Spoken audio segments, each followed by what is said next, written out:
Welcome in Lighten Up series for the month of September. We started off this series very much introspective, eye-opening look into how we judge others and what we reap what we sow. Okay, we reap what we sow. And I'm going to give you the second step of the homework because you made the list from your first class was make a list of everyone you judge. Everyone that irks you, everyone that it's hard for you to understand them, they get on your nerves, you're frustrated, judgment, critique, gossip, right? The whole laundry list was the first assignment. Why was that the first assignment? Because part of lightening up is beginning to let go of grudges, grievances, angst, right? Lightening up your heart, lightening up your mind. The energy of judgment, the energy of grievance, the energy of gossip, critique is heavy. It weighs you down. And if you want to have a lighter life, which is bringing in by law of attraction, attracting in all good things to you, you've got to lighten up. Now, that being said, there's another element to this.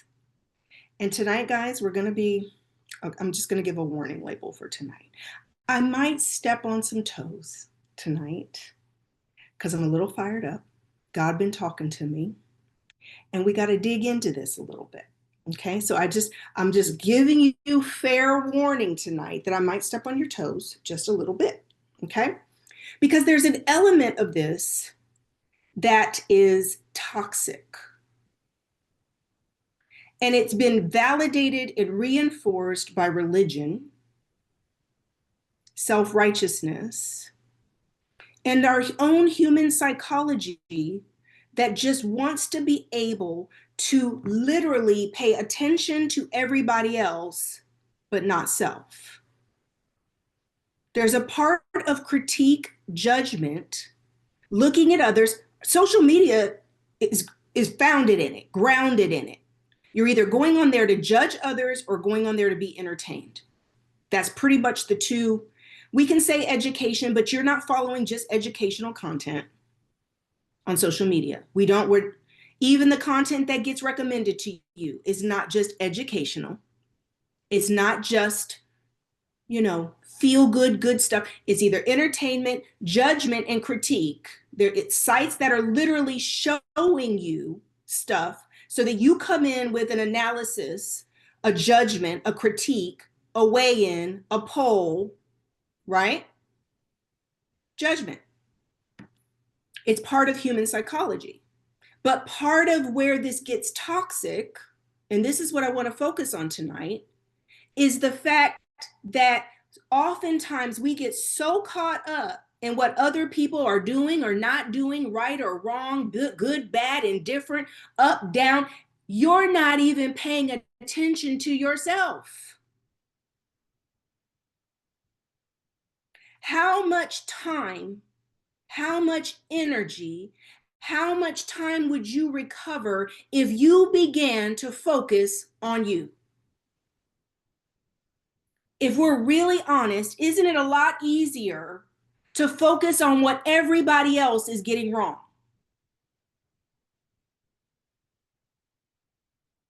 How many of you have cousins, family, love to call? I was in Ohio this past week.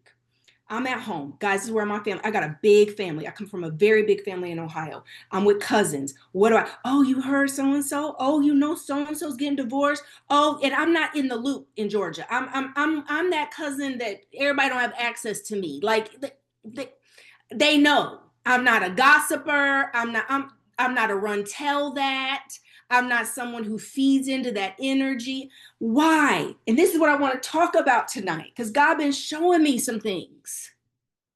I am somebody that has been for the majority of my adult life very rested and foundational in my masculine energy. I know we have a couple fellas who come through our class, but I want to talk to women right now too. What am I talking about? Masculine energy is about goals. It's about results. It's direct. It's about ambition, drive, getting it done, focus, execution, strategy, doing, action. I have spent the majority of my life not being a very, in business, I'm very, very highly masculine. The majority of my adult life has had professional endeavors in business as a top priority in my life, which means 90% of my energy that I've led with in my adult life has been very masculine.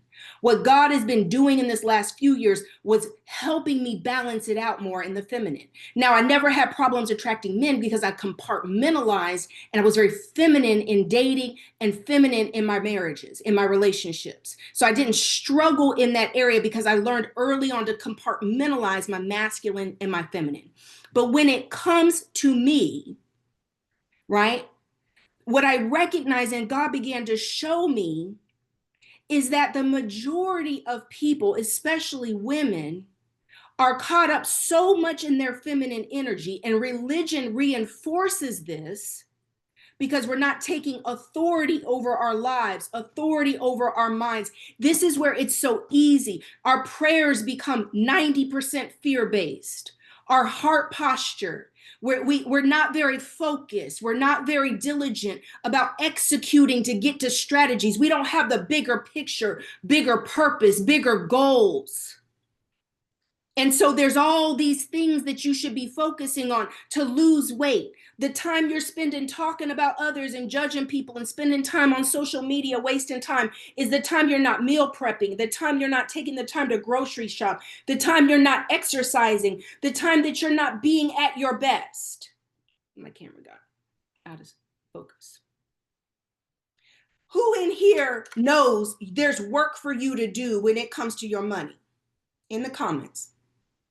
Who knows you've got work to do when it comes to your money, your finances? Who knows, Rebecca, I need to be budgeting. Rebecca, I need a financial advisor. I need to take a financial literacy class. I need to know how to invest. I need to study to get my credit together. Isn't there, now in the comments, how much of your time right now is going to fix that problem? It's a real problem.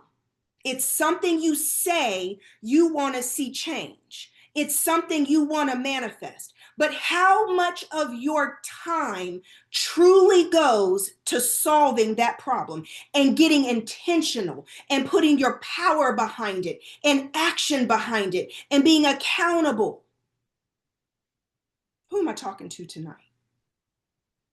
But you got time to sit on the phone. You got time to scroll on Instagram. You got time to be on Fashion Bomb Daily, polling in, is it hot or right? You got time to be sitting.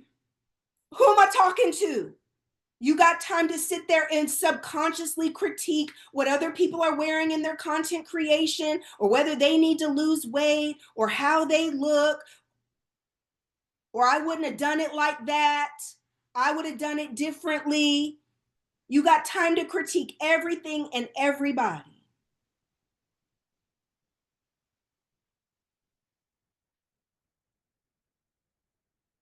I need somebody to be honest tonight and say, Rebecca, I got some stuff where I want to see results, and you are pointing out to me I'm being lazy. I'm being distracted. I'm making excuses, or just no one has brought it to my attention that I have power in this area, that I'm giving my power away, focusing on all the wrong things and being distracted. Who can tonight admit I've been distracted? Patricia raises her hand. I've been distracted. Why are we distracted? Why? Why are we distracted? Why are women distracted from their goals? Let's talk about women for a minute. Why are we as women so distracted? Why are spiritual / Christian women especially distracted? Why are we not empowered? Why are we not focused? Why are we not executing at our highest power? Why? Programming,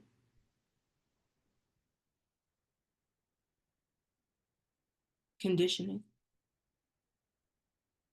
waiting on someone to save you, waiting on somebody to fix it, waiting on Jesus to fix it, waiting on passive prayers that are waiting on something or someone to come in and magically fix it. Who cared tonight can say, subconsciously, Rebecca, when I pray, I'm pleading and begging and asking for change and God, fix it. How many of you are actually praying prayers of empowerment to say, it's happening now. I'm aligning with it. I'm doing it. God, line me up with the steps. Order my steps. Show me what to do to fix it. Connect me with the right people, places, and things to heal this area of my life. And then by honoring what God brings in your life, you take those steps by faith, one step at a time to fix it. Angela says, taking care of others first, because society says that's our role. Can I tell you tonight that one of the number one ways you can contribute to the world is by focusing on yourself? The more you show up healed, the more you show up healthy, the more you show up wealthy, the more you show up looking good, healthy, vibrant, wealthy, in your right mind, empowered, loving, kind, overflowing with peace and abundance and joy. People want to listen to you. People want to sit next to you. You're out of an overflow. And due to we are all one in God. We are all connected. When you contribute that to humankind, when you contribute your own healing and well-being to the world, it's one of the number one ways you can contribute to the healing of the world. If you're healed, I'm healed. If I'm healed, you're healed. And as women and good men, we have been taught to focus on everybody else. Everybody else. If you're not serving at church, you're serving at work, you're serving your family, you're serving your kids, you're serving your grandkids, you're serving your husband, you're serving your boyfriend, you're serving your entanglement, that situation, wannabe boyfriend, you're serving. And somewhere in all of that programming, there is this faulty, toxic, subconscious belief that if I give myself away enough and I am so good to everybody else except me, I will prosper. And you ignore your own well-being. You ignore, okay, I want to talk, women I meet, women who email me, women that have been in my classes. How does this sound? Your finances aren't exactly where you want them to be. I'm meeting a lot of women 50 plus in perimenopause, menopause, overweight, hormones out of balance, not where they want to be at this point in life at 50 plus, thinking things should be so different than where it is, no true passion or purpose or fulfillment, may have a relationship, may not have a relationship, but struggling. And then when it comes to taking any action on any of those issues, feeling so overwhelmed and so burdened because has spent her whole life dedicated to raising kids, then taking care of aging parents, then what does it look like at 30? It looks like being the diligent, wonderful daughter. It looks like being the wonderful auntie. It looks like being there for everyone in your family, whether it's church family, biological family. You extend yourself to everyone, ignoring your own well-being, ignoring greater goals in your own life, sacrificing yourself on the altar of service, putting your needs on the back burner, not prioritizing your own prosperity and abundance.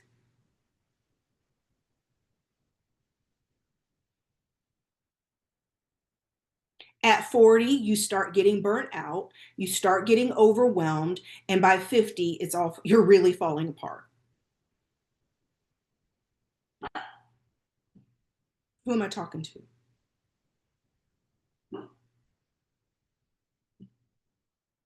This rolls over into trouble with dating. It falls into trouble with relationships. Why? Men love strong women. They love strong, sweet women. They love women with boundaries. They act like they don't because they use the women who don't have boundaries. They manipulate the women that are manipulatable. But they absolutely chase, run down, fall head over heels in love with a woman who's got backbone, boundaries, a voice.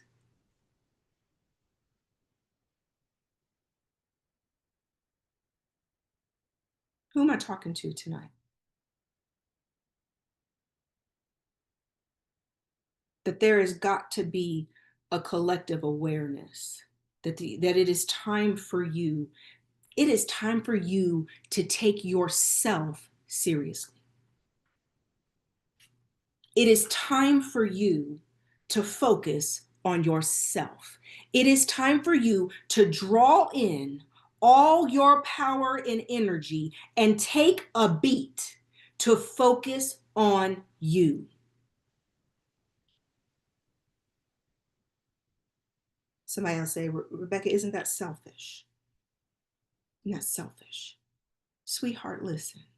You so loving and kind and full of grace. You give and you give and you give. If you even move this needle just a little bit more towards the middle, you're not being fair to yourself. You're never going to be a bitch. If anything, we're just trying to get this over to a healthy level of self-interest and self-care. Healthy level.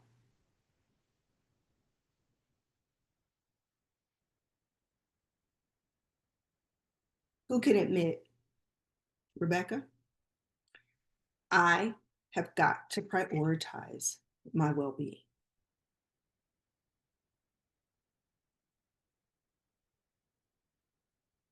Who's guilty of focusing on everybody else? Because I know we started out just talking about judgment in this series.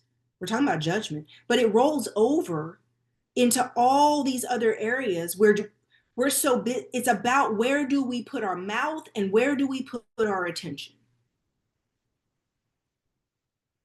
Shanice says, I've got to prioritize my well-being. I'm extremely guilty. Angela, guilty, not putting me first. Michelle, I struggle.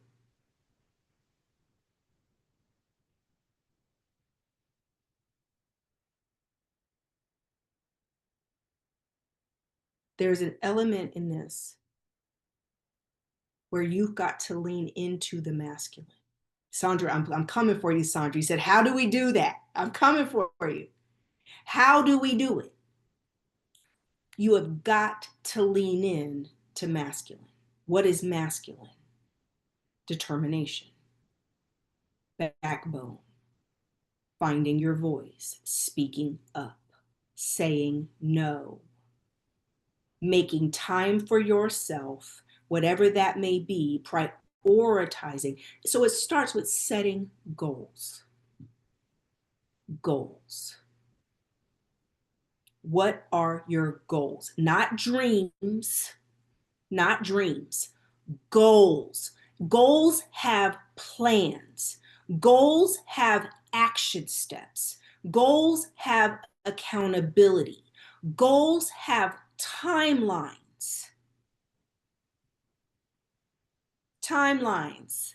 Michelle, you took the words right out of my mouth. Goals have timelines. They have end dates. And if you don't hit the goal on that by the time you set, you're going to sit and evaluate what went wrong. What do I need to tweak? Then you're going to put the tweak in place and set the goal again with the new tweak. That's right. Smart goals. Smart. Measurable.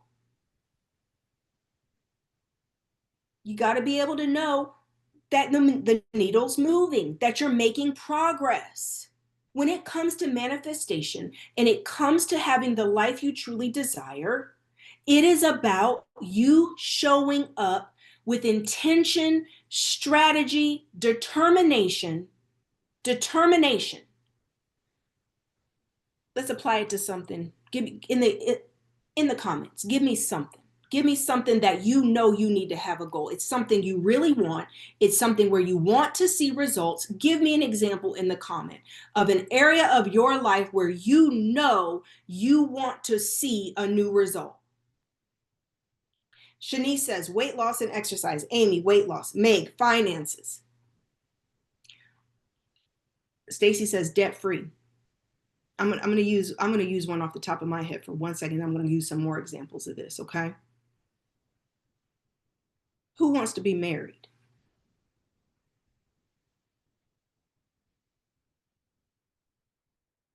Who wants to be married? Linda says finances, ministry, marriage. Candace says new job, goals towards family legacy, my business, Patricia says. Move to LA, Christina says. Ashley, me. You want to be married? I'm going to use marriage first. Well, to get married, you got to learn how to date. Let me put my glasses on so I can see some of y'all there. See some of your facial expressions as I'm saying what I'm about to say. Y'all want to be married? Let me see some faces up here. Who got their video on tonight that I can see? I see you, Meg. Hey, honey. Hello. Who? Shanice, me one day in life, I guess. Sandra's like, me.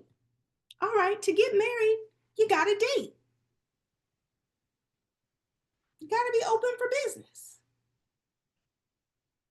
Now, to really get what you want, and a good man, a husband material man, the kind of man I know y'all want, you want him to be at his best, right?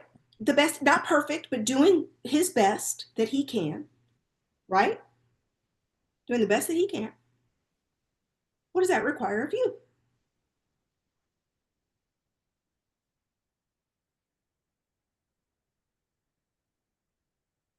When y'all hear me say I ain't never struggled with dating, why? That's not one of my struggles. Why? Why? Why? You know the number one reason? And y'all don't want to hear me, but I said I was stepping on toes. I have physically kept myself looking good.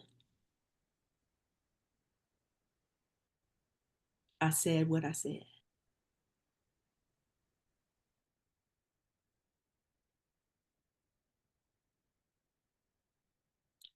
No excuses. Not guys, I've had 3 kids. I I got stretch marks, cellulite. I ain't know, you guys know I ain't no skinny girl. Come on now. I'm talking real talk. But I have prided myself on being the best Rebecca that I could be. Physically. It's the top number one thing for men. For men. Not not in your feelings, not that oh well, he should know I'm a good person, he should know I'm a woman of God, he should be able to love me as I am. Do you love him as he is? Do you want just anything? Do you have preferences? Linda said men are visual. Hello. Even when they're going to put a ring on your finger, they're trying to jump your bones. Why do you think they want to put a ring on your finger? So they can jump your bones whenever they want. Those of you ignoring your physical attractiveness, those of you with low self-esteem in your physical body, your physical self, your body. You have ignored your physical well-being. I'm not saying there's not reasons. I'm not saying there's not issues. It's your job. Y'all, that's why we on Zoom and not on YouTube Live. Why are we in here in this private room? So we can be real. without the trolls coming and distracting and trolling us up in here. What am I talking about? I'm saying I've never been skinny. I was sick when I was young. I was on a prednisone, a steroid that blew me up as a teenager. I have body image issues, body dysmorphia. I have had to work in this area of my life. I've had to exercise. I have to diet. I have to hire daggone. Oh, oh my goodness. Don't listen. You can say, well, Rebecca, I can't afford all these doctors. I can't afford a doctor. I can't afford a coach. I can't afford a trainer. You can afford whatever you put your mind to. You find a way and make it happen for anything else. And if it was one of your kids, if it was for your mama, you would find the money, you would make it happen. Listen, one year somebody put me in a plastic surgery Facebook group. They said, Rebecca, you have got to see, I got to put you in this group. You're not going to believe this. They put me in the plastic surgery Facebook group. This is this doctor, that has his own Facebook group, and it's all the women who are intending to get plastic surgery with this particular doctor. Okay. That's in the thousands of women in this Facebook group. And I go in this Facebook group. It is all these women. And they're in there, girl, I got my third credit card for 2000. I got the money for my surgery. It's happening. Girl. And they're in there like, girl, how'd you do it? What card did you get? Oh, another one posted it. Girl, my sugar daddy gave me the last 2000 I need to get my procedure. It's happening. Then they're giving their surgery dates and they're in there, whoa, and they're like, give us the secrets, girl. How'd you do it? And that's not what impressed me. That's not what I'm like, people gonna do what people gonna do. But what I saw, a lot of those were young women, a lot women of all different shapes and sizes and ages, but they were in there and they had their mind made up that they were getting this done. I mean, nothing could persuade them. One lady was in there. I worked on my credit. I got it up 50 points. I just got approved for the care credit. And now I can do it. Goal, action. And I'm sitting in there like, and it showed me this example of how when you put your mind to something, when you make up your mind to do something, it's gonna get done. But you have to really make up your mind that it's happening.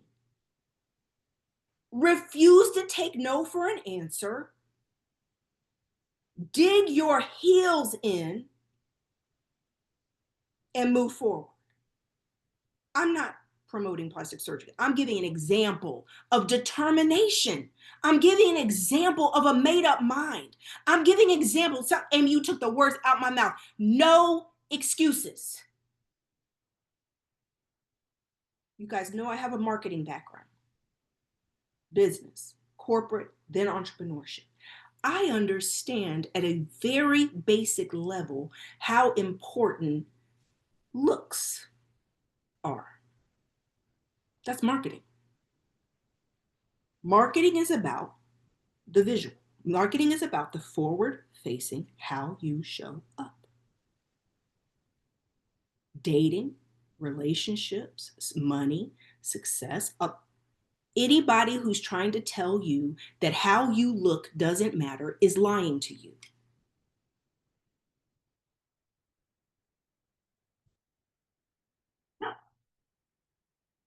I told y'all I was going to step on toes. Why are we going here?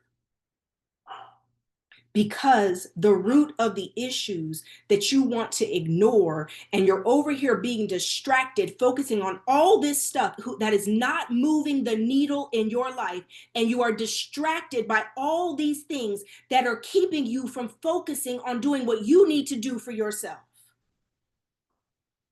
You got time to talk about people. You got time to be on social media. You got time to do all this other stuff, judging people, critiquing people, trying to be self-righteous about this and that, because the low self-esteem and the low self-worth, you're trying to feel better about yourself by focusing on other people. But that's not going to heal you.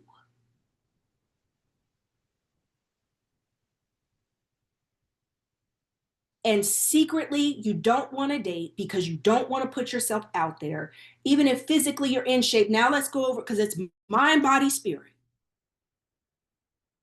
Mind, body, spirit. We just talked about body. Mind, body, spirit. Maybe your body's in shape. You work out, you take care of yourself physically, but you are debilitated by low self-esteem, stinking thinking, self-doubts, insecurities. You have not gone and dealt with the abuse from your mother. You haven't dealt with the abuse from that relationship. You haven't gone to therapy. You haven't invested in yourself to get to the root of the issues so that you can heal your mind and believe in yourself. You don't have money issues. You don't have dating issues. You've got heart and mind issues. You've got core belief issues.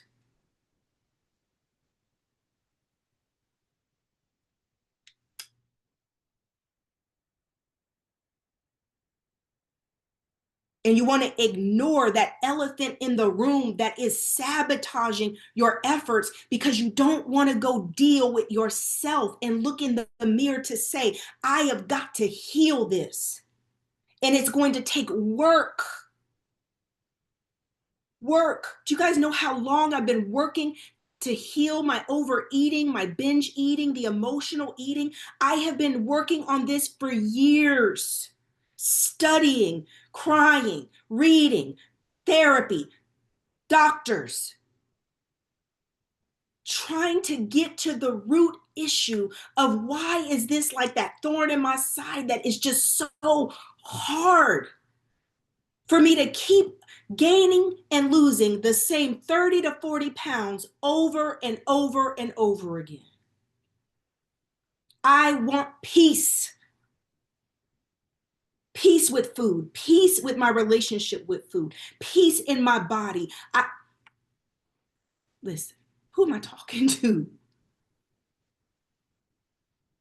That everything's fine when you're by yourself, but when you go to date and you go to put yourself out there, all the anxiety kicks in. A man say one thing to you that hurts your feelings, and you giving up, throwing in the towel, getting off the app, getting off the site, getting off, because you're not as healed as you think you are, or how you're pretending to be. Sandra says, my trauma. Deanna, so much anxiety. And you got to get to the root of it.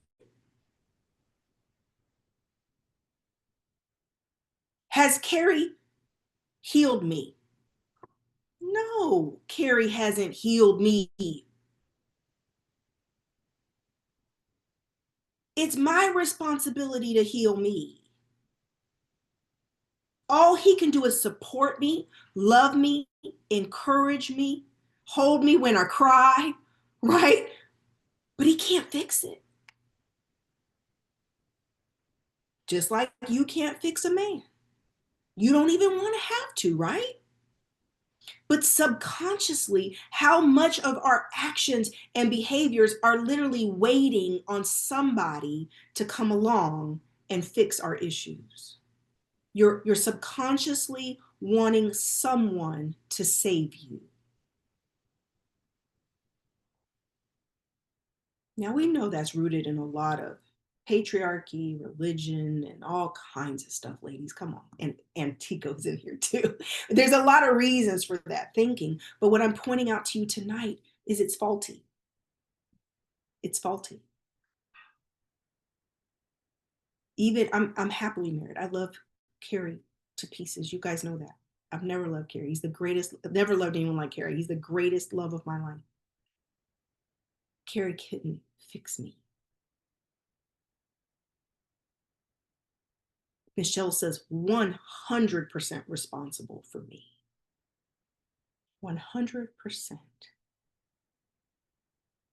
Meg says, I had to end my 11-month relationship today. We have so much we need to work on and heal. He wants it to work and I feel bad, but we are not aligned right now. I can't fix him.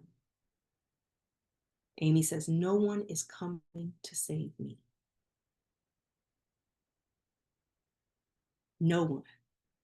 Part of revoking judgment is healing the abuse and trauma you suffered at the hands of other people, because you have to release them too in order to set yourself free. To heal your own self-esteem, your own mindset, your own self-worth, your own fears and phobias, you've got to set people free.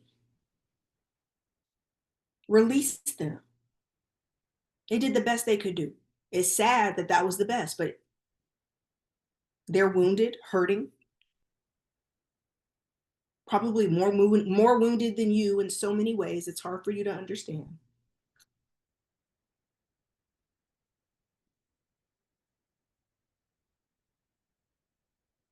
Everybody is. And what am I talking about tonight? Most women are leaning so far in their feminine that this type of teaching tonight is like,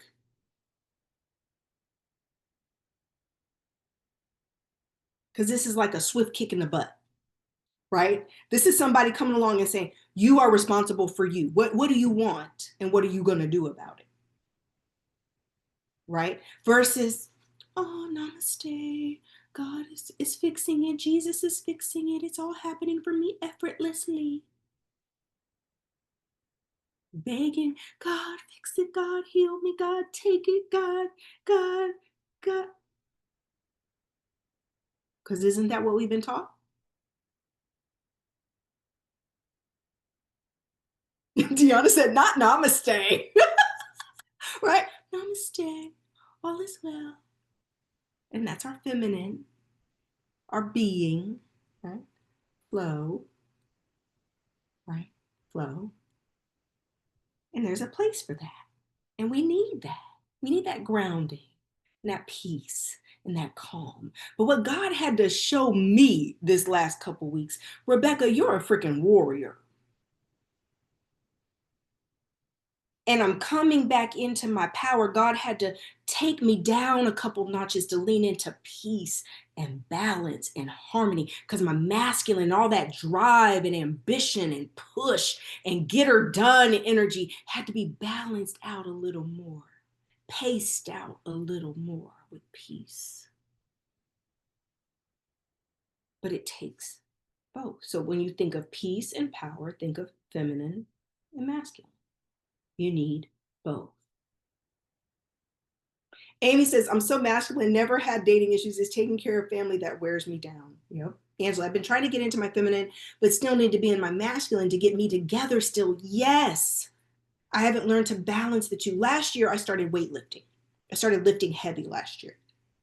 And one of the things I learned from weightlifting was that setting goals with weightlifting and being consistent with weightlifting required more of my masculine energy, because I was in this big, kind of peace and feminine and softness and spiritual and leaning into God and all my morning spiritual routine. And it was just so, flowy. And then it was like, but yet that flowy is not getting this weight off me. And that flowy is not getting these weights lifted. And that flowy is not getting this gym done. Like, oh, I don't feel like going this morning. Oh, I'll just pray. I'll just lean and meditate, and I'll just read my Bible, and I'll just read my books, and I'll just, oh, God. And it's, that, I don't know what are we calling this?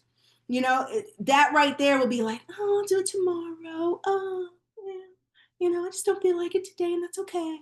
And all that feminine flow was not getting them weights lifted. I realized as I leaned back into balance and picking up more, setting goals, accountability, structure, going every day, getting it done, that required me to lean into my masculine. Janae says weightlifting takes determination. Determination. Any goal takes determination. And what I'm learning as I'm leaning into these teaching guys is that even the people who work with me in business, the women I work with in business, I mostly work with doctors and therapists now in helping them build out their businesses. And one of the things I'm learning, that even in business, women are taught to be so feminine. So as we're having to take action and build strategy, and we're in there, business development and branding and getting, leaning into getting something, built.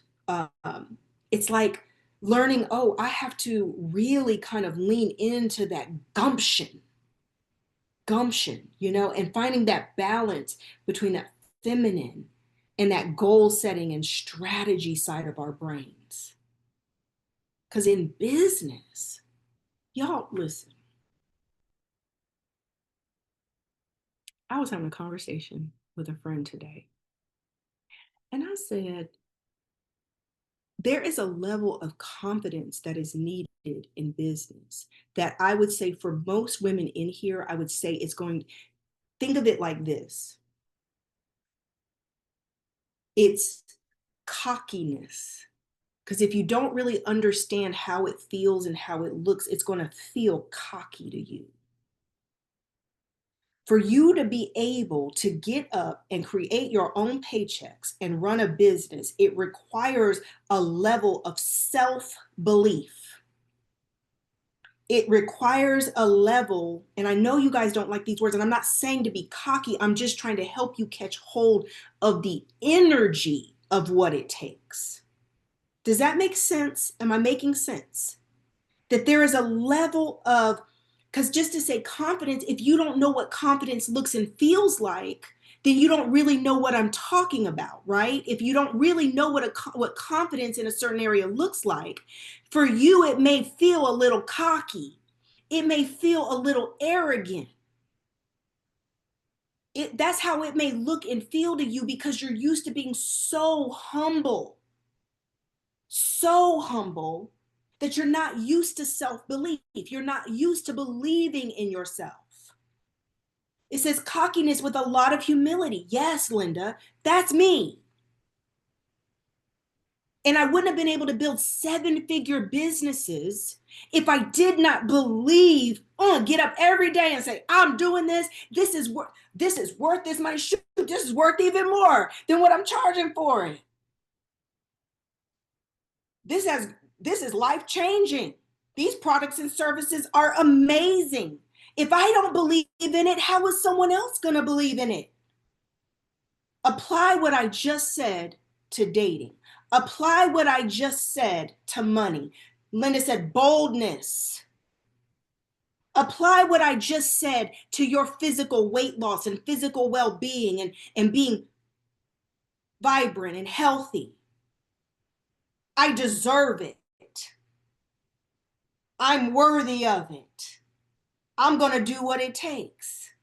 If nobody else goes with me, I'll go alone. 8 billion people on earth, I know God's got a husband for me. Do you guys hear what I'm saying? There's an energy to this. Every major success and breakthrough in my life has gone along with an energy of where you decide, you make up your mind. You're not asking for it, you're declaring it. I'm going to be at my optimal weight. I'm going to be married. I'm going to be wealthy. I'm going to be debt free. It's happening now.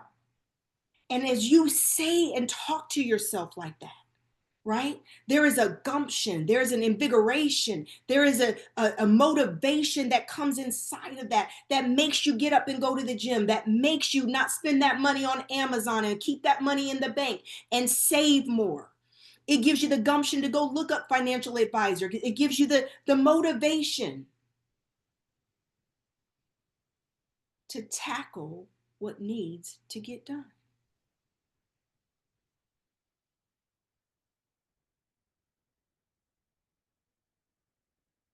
Sandra, am I answering your question about how to do it? Am I answering your question about how? Yeah. Yes. Everybody? Are you feeling what I'm putting down? Right? Action. Action. I tell people all the time, the only thing I care about is results. People will email me, they'll tell me, Rebecca, you know, there, what is that saying I used to say all the time? It's like, before I can help you, I have to like really challenge you.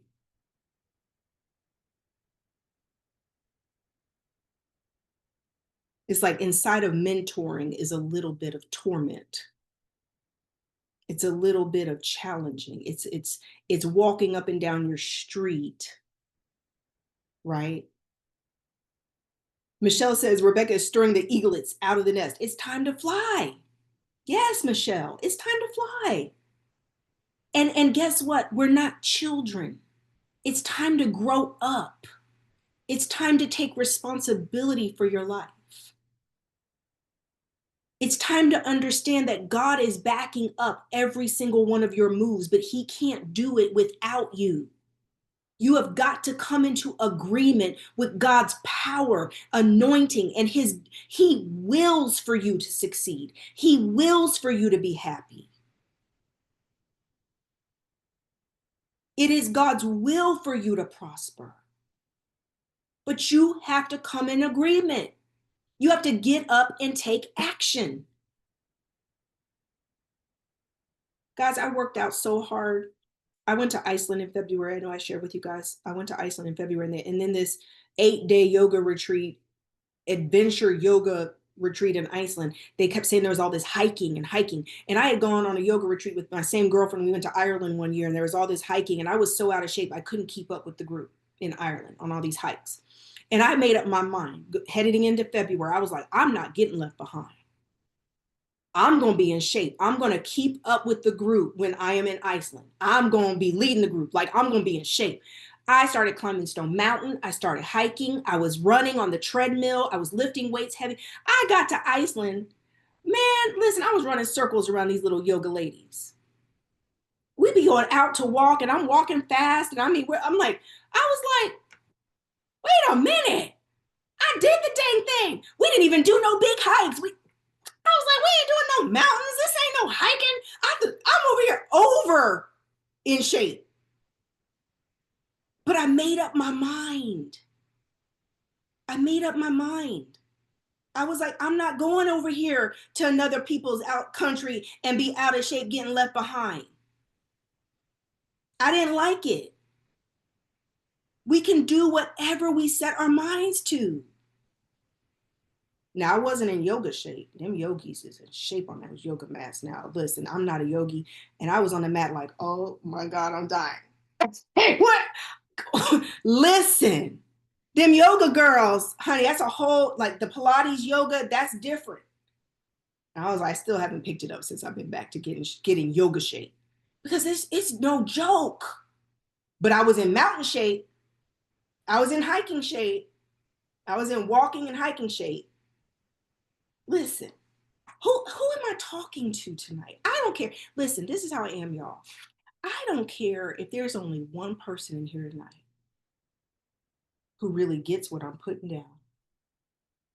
If there's one person in here tonight, and even on replay on YouTube, if there is one person that gets this message it turns their life around and they start setting goals and start killing it, I've done my job.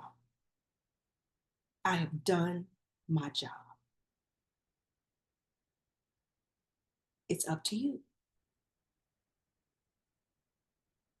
Nicole says, I'm here. I'm feeling what you're putting down. I'm feeling what you're putting. God told me weeks ago when I started rebranding all this with ministry stuff, God said, give this all you've got. Give it all you've got. And I said, okay, this is what we do. And it's taken a long time for me to get here. A long time to overcome my fears, my pains, my abuse, and my identity. My identity as a businesswoman. Guys, I've identified as a businesswoman for decades.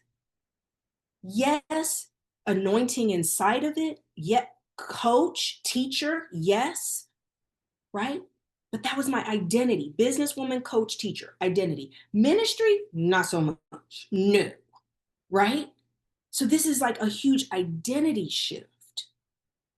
And inside of it is God bringing me into the fullness of who I really am born to be. But it doesn't come without personal resistance. obstacles and having to encounter shadow, all that stuff about ourselves we don't know or understand that we have to go tackle and heal. But okay, I got it now, right? Not been easy, but it's time to go. It's time to go. How many of you have been playing long enough? You've been playing around with something long enough, right?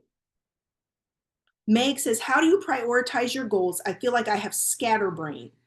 Meg, where are you at? There you are. Hey, darling. I want to unmute you.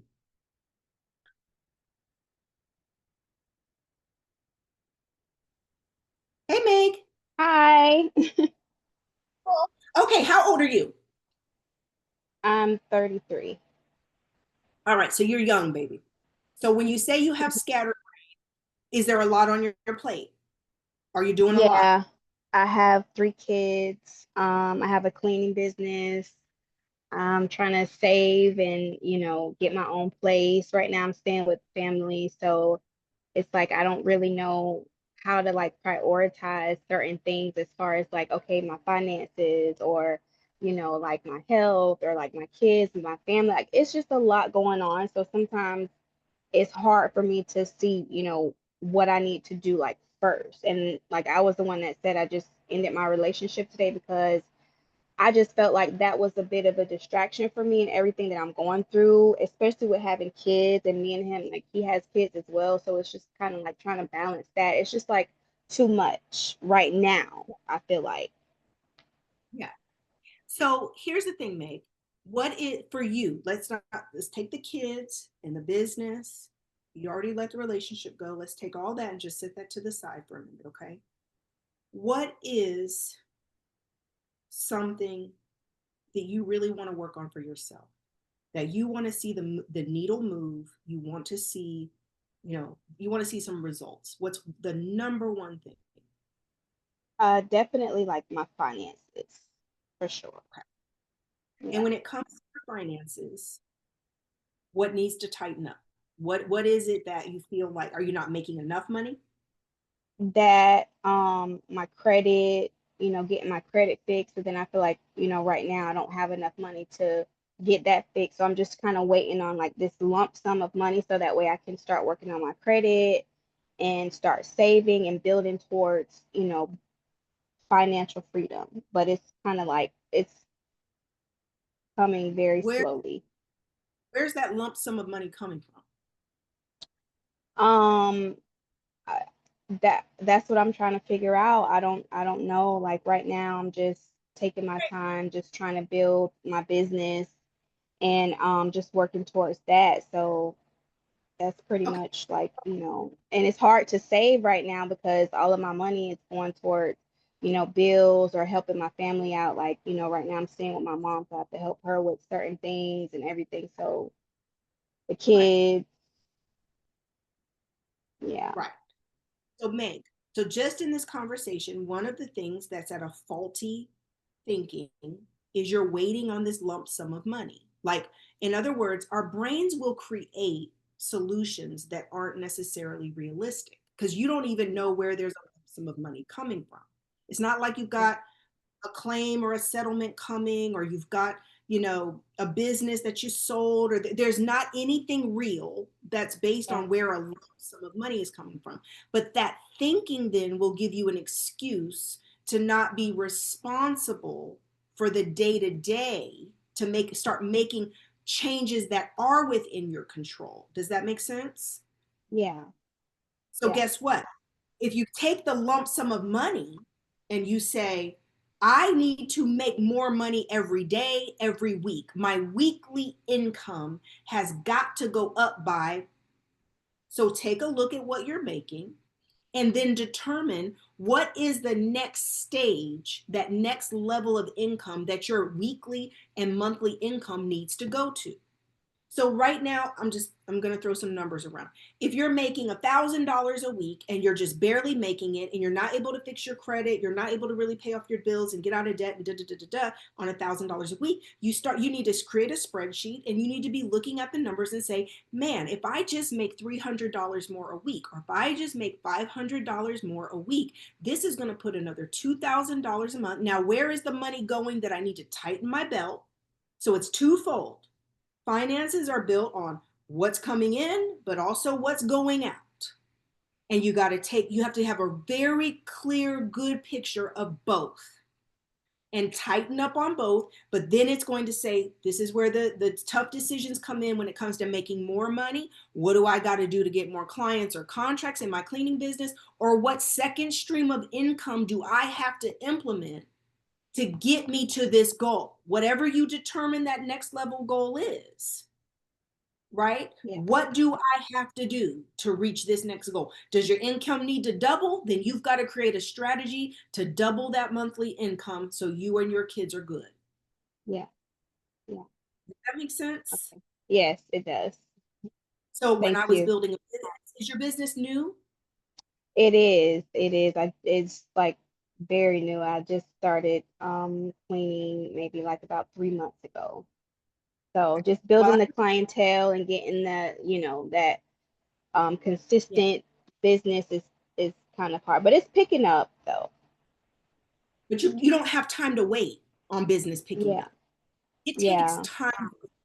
It takes time to scale a business. It could take you the next 3 years building that business to get it to a truly, really, really good full-time income. When I was Hmm. building businesses off the ground, I went and got contracts. I did remote work, contract work, working from home for other companies. I supplemented my income. At the time, there wasn't Lyft or Uber and all these other ways to make money, but y'all know, I was working in a booty club.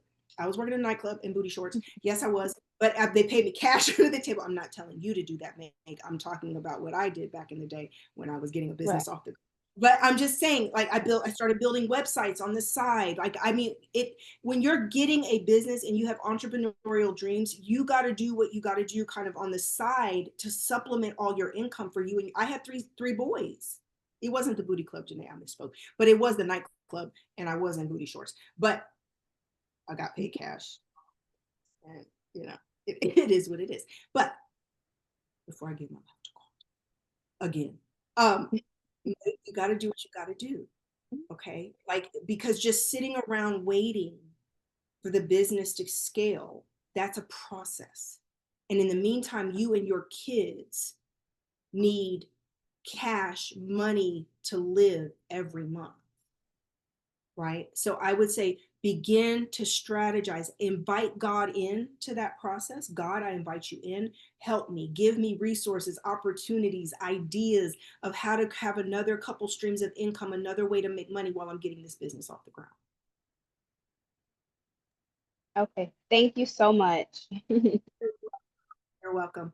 Um, Shanice says, I know those tips were good. Baby, listen, I was a little bottle, the little bottle girls. I was a bottle girl. I was a bottle girl. People thought I was crazy.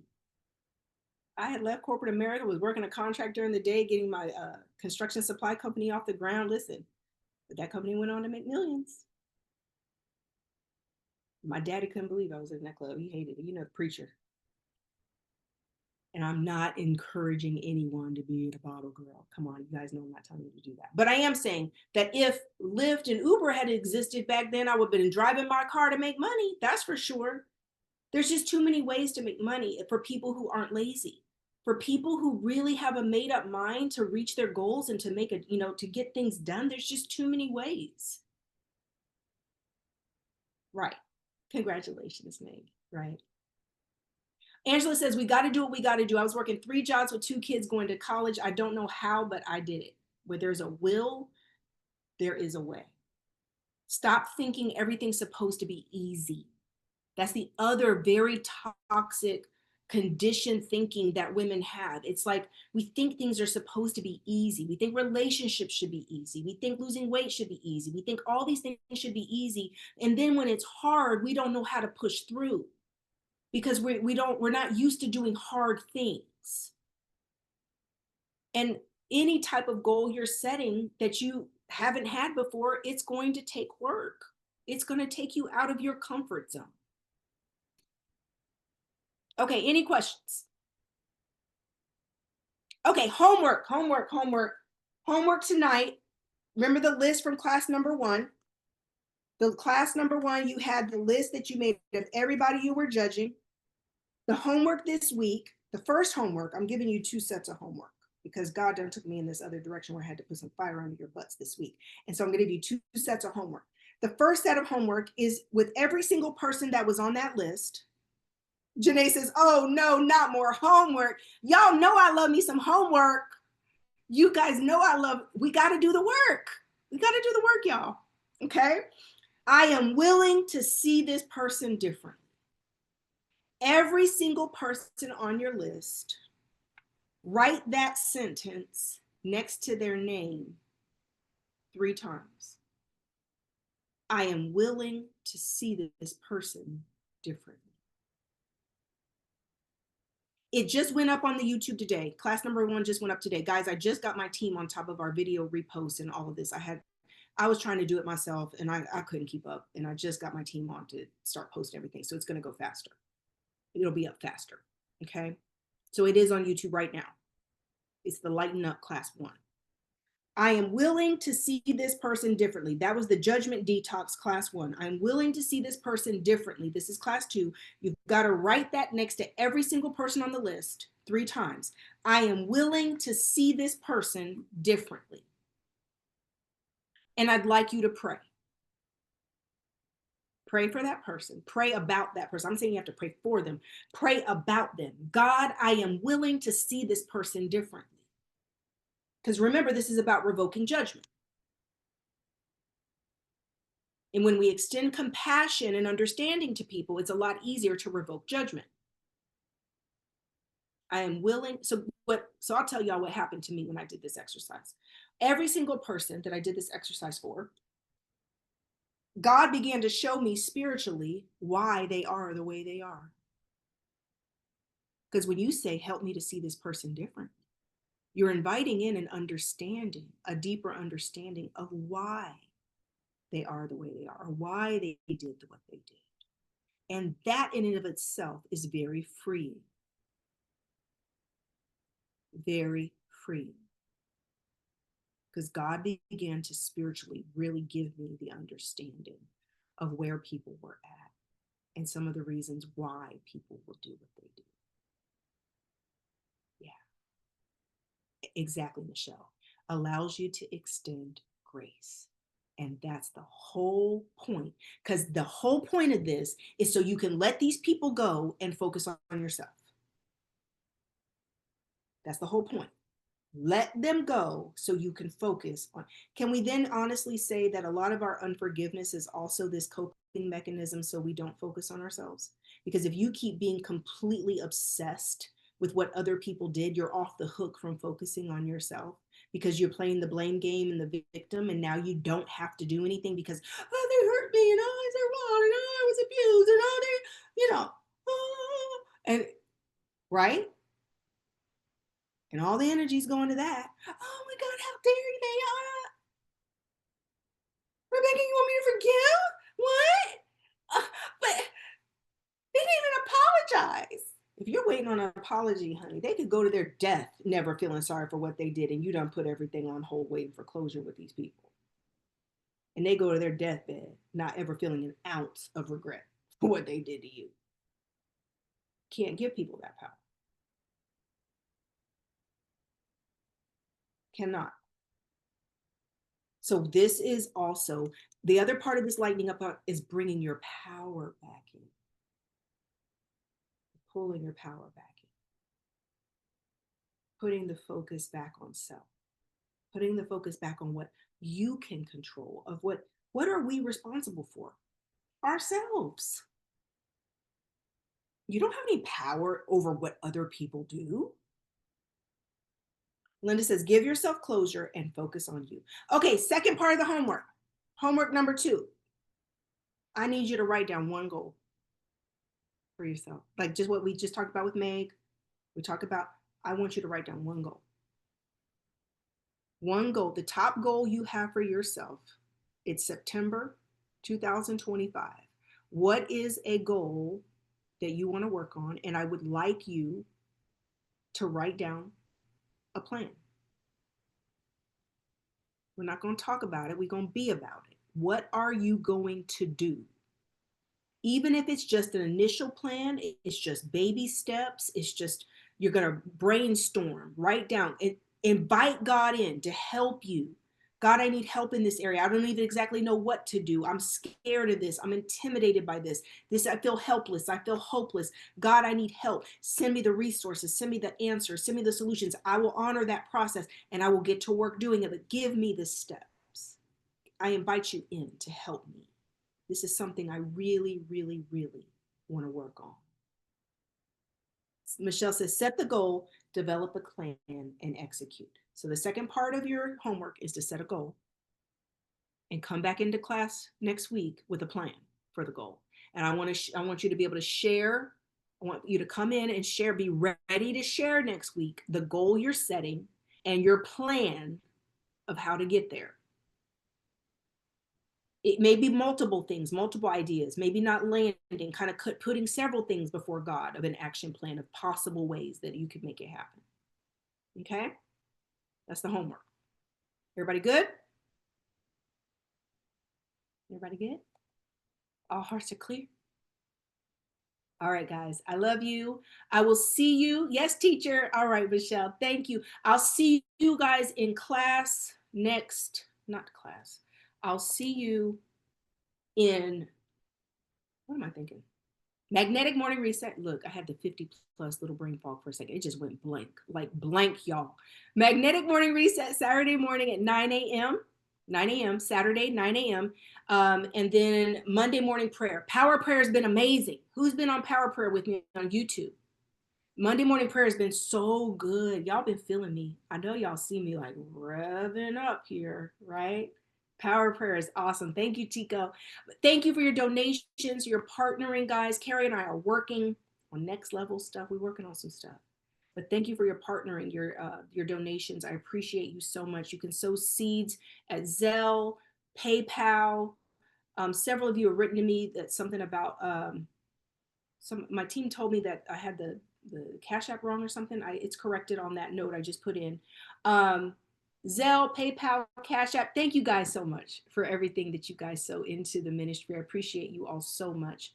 I love you. Blessings, blessings in abundance. I'll see you guys Saturday morning, 9 a.m. Talk soon. Bye-bye.